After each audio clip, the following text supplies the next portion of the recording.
Hey guys, welcome back to another video. Today we're going to be talking about Monster Life. Now, as you may or may not have noticed, I got myself a new mic, just in the interest of keeping my videos better for you guys and making better quality content. So, without further ado, let's get right into it. Today, I'm going to be making a short yet somewhat hopefully comprehensive quick start guide for anybody looking to get into Monster Life. Now, I do know about the recent change in KMS. I think that was released just relatively recently, where special monsters in Monster Life were becoming easier to get. So a lot of people, including myself, have started farming gems to better prepare for this update. So let's go through some of the basics in Monster Life. So first thing we're going to talk about is buildings. In the beginning, you're going to get a bunch of random, kind of useless buildings, but you can keep them around just to, generate reward for you. They're not the best in terms of production rate and max storage space, but it is what it is. Just keep them until you don't need them anymore and you just fall on space. So, most important building to get. This one right here. Tip Top Balloon Shop. Now, the reason for this is it's the smallest building. It's a 2x4, providing the most roll per 10 minutes. And it gives a decent amount of storage space. It's not the most storage space, but it gives a decent amount. You need to, I think it caps out every 6 hours or so. I have not done the math on it, but I think it's around that much. Now, how we obtain these buildings is 1, through a special shop, and 2, we can go to this shop right here, have our gems ready, and use 12 gems to buy one of these buildings, which is why we need a lot of gems, because as you can see, I have quite a bit of pop-up shops, balloon shops, and I still have, I think, another half of my farm that needs to be filled with these things. So, that's the most important building to get. Next, we're going to talk about Decor. Now, Decor is this thing right here on the top middle, and it basically is increased by decorative items. So, things like this, that gives decorate points. These also give slight decor points as well. And we also have the most important decor item of all, which is the cannon. The cannon gives the most amount of aesthetic points for the size. And again, how you would get these cannons is go to the decor tab, purchase this with 6 gems. Again, that's why we need a lot of gems. The ideal setup with your max size farm is to have 3 rows of cannon. And I don't know how many there are. You guys can count them and post in the comment section if you guys so please. But this is the optimum setup according to Delusion Rob from Barra. And basically what you want is to have 3 rows of cannons filled. Now cannons is, or actually say decor and cannons are not really the most important thing when you're starting out. It's something that you get later on into the game. And it gives good bonuses if you have good decor points. So as you can see here, we have chance to increase combined result choices, which means that when you're combining a monster, you get many options instead of just one option. So let's put an example. Let's put this toy right here. So this is a toy monster. Right here, this is a toy monster. So if you have high decor points, you don't get only this little toy Black Knight as your choice that you can pick from. You can pick from I think it was like a Master Yeti. I mean, not Master Yeti, Master I forgot what it was. It was like basically another toy. Let's just put it that way. There are other choices too, and you get to pick from them the higher decor points that you have. That's what increase combined result choices mean. And then building world capacity is basically let me see, go up. Okay, so this thing right here, the world production, it's basically an increase of that. So plus 86, this would usually be 3,000, but instead of 3,000, it'll be 3086 for max Woru capacity. Shop discount, I think, is just special merchant shop, as well as maybe some items in here. Yeah, so like the things that require Woru, those you will get a slight discount based off of how much Decor points you have. And the special merchant visit chance, which is quite a bit of a useful thing, because every now and then I don't know how the schedule works, but I think it's generally maybe like once every 12 hours or something like that, and you get like this special shop icon right above here, and then you click it, and then they'll take you to like a special shop tab on over here, and then you get to buy random items, including gem items. So things like the cannon that I showed you and the building that I showed you, you can buy those with Woru instead of gems, and that's definitely something you want to go. If you do happen to see the special merchant, you may be wondering, oh, what am I supposed to buy? Well, first and foremost, you definitely, when you're starting out, should buy these tip-top balloon shops. And then once you have enough money, you definitely want to buy this and any cannons that come up. And another thing that the special shop sells, I don't have it here, is these single gem coupons. If you have enough Woru, like right now I have a lot of Woru, you can basically buy those gems as well. But those are not pressing. What's most important is you buy the pop-up shops, the cannon, the gem is third, and then finally, the last thing is, let me show you right here, the monster boxes. So there are various monster boxes that you can buy, but again, these are not pressing, and you should only buy them if you have a lot of Woru stacked up. Like I would say anything over 1 million Woru is pretty good.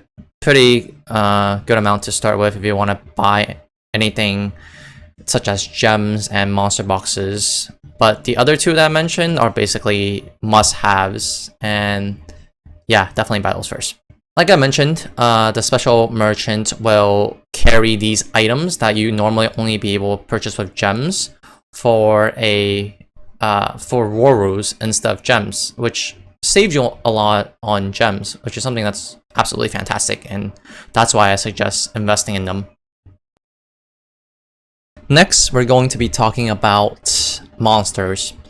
Now, when you first start, you're given a certain amount of monster slots, which can be later expanded either by leveling or by purchasing monster expansion slots in the shop and usable tab.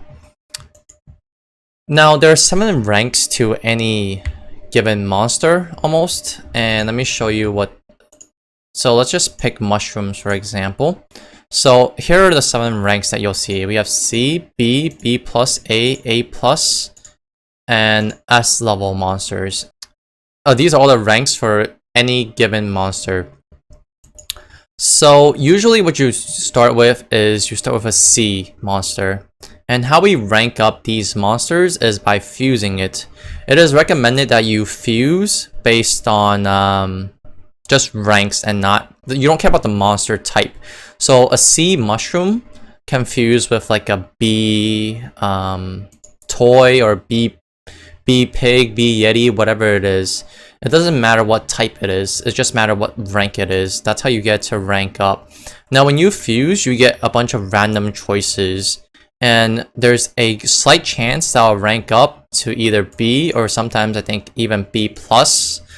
And now you might be asking, okay, why do we want to rank up monsters? Well, I'm not sure if you paid attention, but on the bottom right here, it tells you that we get a certain percent of whatever, right?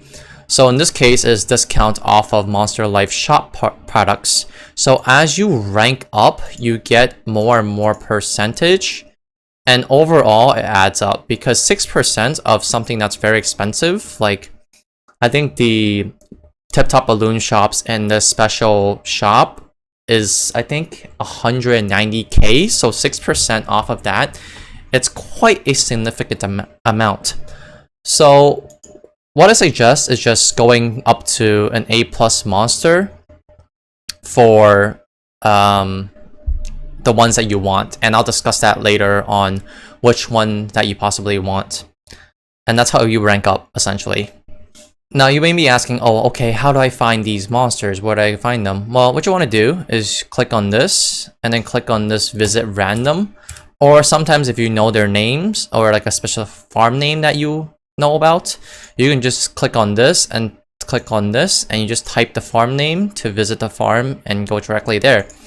So what we want is to fuse with other people's monsters and now yield us a certain result, whether it is something that's of this type or something that you fuse or some random monster. We don't know. It's just going to be random.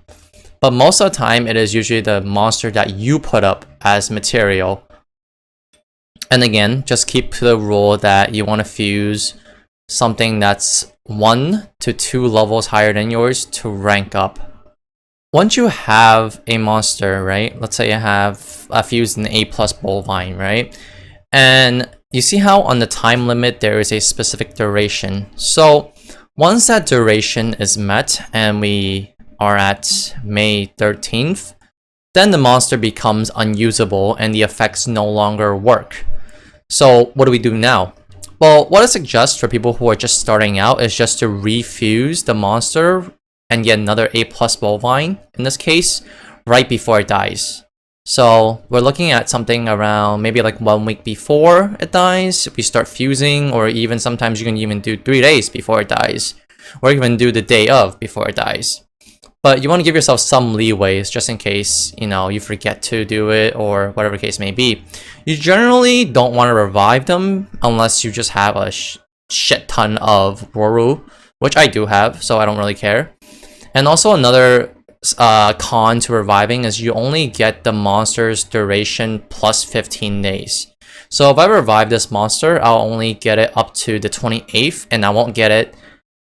If I were to refuse it, I would get a whole new month from a monster. So let's say I refuse it on May 10th and I get the A+ bovine. What that means is we will have that A+ bovine until June 10th. So it's a whole month. So I don't suggest refusing it unless it's something that's very hard to obtain. For example, like these special monsters, they tend to be harder to obtain and take a lot more fusions. So I would suggest just maybe reviving them if you have the gems, or if you have the patience. You can definitely refuse it, but it's just going to take a really long time and really takes a lot of efforts. Now, in terms of cost of revival, very simple. Any monster that isn't special type, so right here you see it's special type, here too, special type. These monsters take gems to revive. All special monsters take gem. For S rank, it is 4. For A+, I think it's 2. B+ is 1. I don't know the exact number, but it's around that range. Definitely takes a lot of gems, for sure. And then for anything that's not special type, so something that's like bovine or a canet, raccoons and ferrets, these monsters, as long as it is below S rank, meaning not at S rank, anything below S rank, you can basically revive them with Rorus. I think it takes 100 and something, 193k maybe, to revive an A+ monster for 15 days. So yeah, definitely if you're starting out, refuse them, and then it'll save you a lot in the long term. But once you get far enough, you don't really care, you just revive it. You don't have money, I mean you don't have energy, just revive it, doesn't matter. Alright, not a big deal.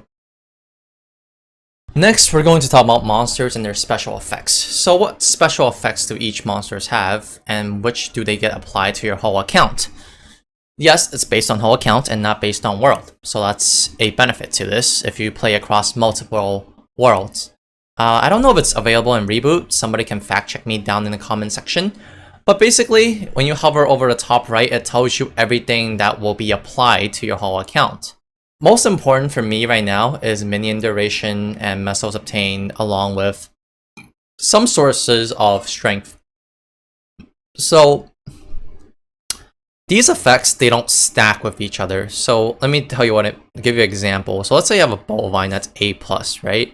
I have one bovine that's A plus and nothing else. I cannot have another bovine because if I have another bovine, only the one with the highest rank, in this case A plus, will be applied to the whole account. If I have another bovine that's B plus or A, or maybe even another A plus bovine, I won't have 20 strength. I will only have a plus 10 strength. And this plus 10 strength, as with other effects, plus dex, whatever it is, gets applied to your percentage stats. So percentage strength does affect this. So it's not just a plus 10 strength, which is why it's still somewhat useful for newer players, as well as endgame players, of course. So that's that. You cannot have two monsters of the same type giving you the same stats. So let's see, like this. Okay, so this is a special monster. So because it's a special monster and not a bovine, the plus 10 strength from this monster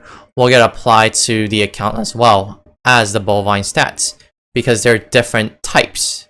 They're not the same type. One is a bovine and one is a special.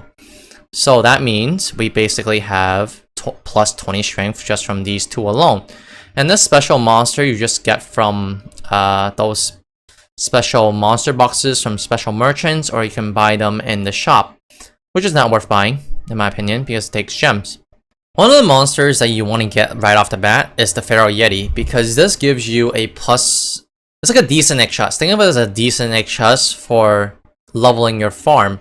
The max level that your farm can go to is 40, and right now I'm at 35, which is still very, very far away. Think of it as going from 260 to 275. It's not just simply 15 levels. It's a lot more EXP than before. So you definitely need this as soon as possible. Now, you may be asking, well, how the heck do I get this? It's a special monster. Well, we go to this old magical book right here. You click on it. You go to the type, you filter by special, and you search. Once you search, it'll provide you a list of all the monsters that are special type. And then, let's say we want the Feral Yeti. How do we get this? Well, in this monster book, it tells us we need a Yeti and Pepe type. Specifically this white Yeti Pepe of A rank. And we also need a Feral Mummy, which is an undead A plus rank. And just fusing these two together does not guarantee that we'll get this. It's, again, a low chance of getting it. But that's how you get it. That's the only way to get it. Now, we can have Feral Mummy as the fusion material, and then we fuse with another farm's Yeti and Pepe. That's fine. We can also switch it around and say, oh, we provide the Yeti and Pepe, and then we fuse with another farm's Feral Mummy. That's fine too. It doesn't matter which order or which material you provide. The most important part is just fuse with another farm's respective component, and that's it. It's really simple. Now, what other monsters do you want to get personally? Well, it depends on your objective. Definitely, I recommend if you're farming or training, get the Meso obtained ones. So that goes for the Thieving Moon Bunny, the toy. Where's my toy? Here's my toy. And you can just get them to A plus rank, to be honest. I'm somewhat of a tryhard, so I get to S rank for a toy. But yeah, it doesn't really matter. A plus rank works fine. And then we want to get for whatever stats we are maining. So for me, it's strength. So I get this bovine. I get this canet. I get soldiers and sailors. I get spirits and sentinels. And you also want this. It's just a nice to have. It's a item drop rate for arcane river monsters. This gives you discounts on Monster Life products, and this for any of you that uses summons, including Lucid Soul, things of that sort. You want to have this, and this as well. This is very hard to get. The special monsters are fused, especially of S ranked, are very hard to get. So these two are like the hardest monsters to get for me personally. But they do give a good set bonuses, and sometimes I just revive them because I just don't bother fusing them. So we also have these random special monsters, and these come from a monster box, and they're nice to have, but it's not it's not a game changer. Like, don't worry about it. Don't go out of your way to get these. It's not really a big deal. So let me visit another farm and show you how others' farm look like. So for this particular person, we have Dex, we have EXP loss, this is the undead, we also have luck. So this is how they set up their farm. It's not necessarily how I would set it up because I'm not a Dex or a luck player, but I'm guessing this person either needs Dex or luck. And then let's go visit another farm. This is one of my friend's farm, Drew's Pistol. I'm not sure if you guys know him, but yeah. Let's feature his farm. He plays a Dex class, so he has a bunch of Dex related stuff. Let me show you the example I was mentioning before. So how right here, there's birds, two birds, right?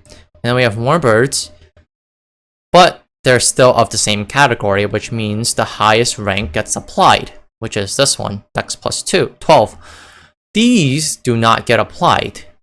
And the reason he has so many of these little birds is because of this Viking squad, which gives him 3% damage if you have these four birds, I should say, these 4 birds together with this Viking squad.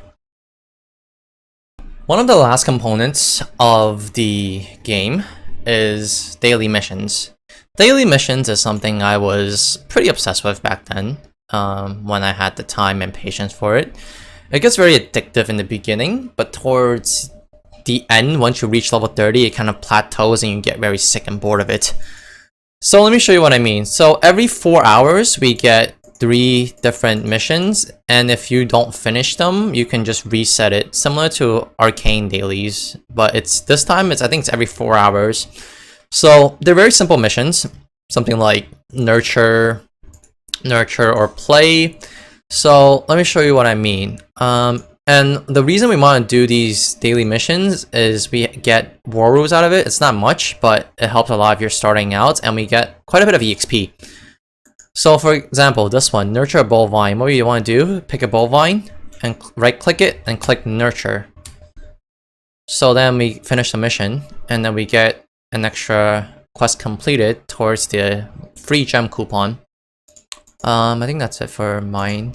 And let's see, we just click on that to get a new set, and then now we get new ones. Okay, great. So we get a play one. Perfect.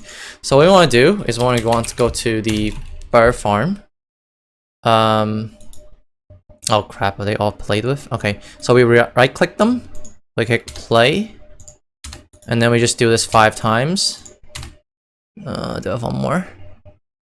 I don't think I do. Okay, let's just go to random farm then. Hopefully there's a bird. Is there a bird here? Alright, screw it. I know a farm, but there's definitely a bird. Oh wait, there's a farm. My friend Drew's farm has a bird too. We're here anyways. Is there a bird here? Did I lie? Did I miss it? I might have missed it. Whatever. Alright, let's go to Drew's farm. There's a lot of birds. Because we just saw it. Alright, there we go. Alright, so we just play with them. And then bam, we're done with that one as well. Does these missions happen every 4 hours? You don't have to finish them all to get the new set, but you know, you can. And then in terms of fusing, let me show you an example of fusing. So nurture birds.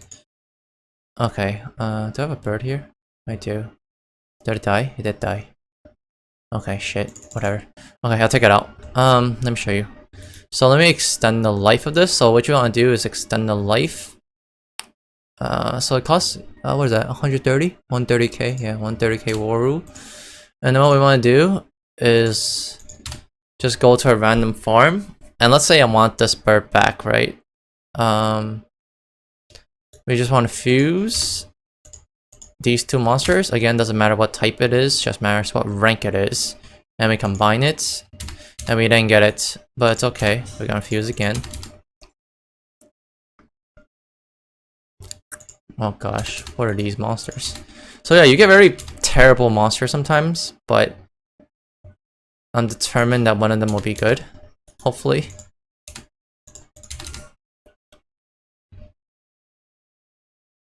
Okay, whatever. I give up. Basically, yeah. You just keep fusing until you get it. And that's essentially that. Okay, now put it back in storage. Goodbye, bird. You've done your job. Okay. So, last thing I'm going to talk about is gems. Most important part. Gems and their usage. Gem is like a cheat card. It basically gives you access to almost everything in this game. In this Monster Life game, I should say. So, what I would buy with gems, definitely buy some pop-up shops to start, why do I keep calling them pop-up shops? Balloon shops to start with, and get cannons if you have extra ones, but definitely not necessary. And then we definitely want to get some monster slot expansion coupons, as well as some monster barn expansion coupons. Those are the most important things to get if you have extra gems to spare. That's it for this video. Hopefully it wasn't too long. I think the whole thing is probably like 20 minutes, less than 30 minutes long. So if you made it this far to the end, I applaud you. And as always, I'll see you guys in the next video.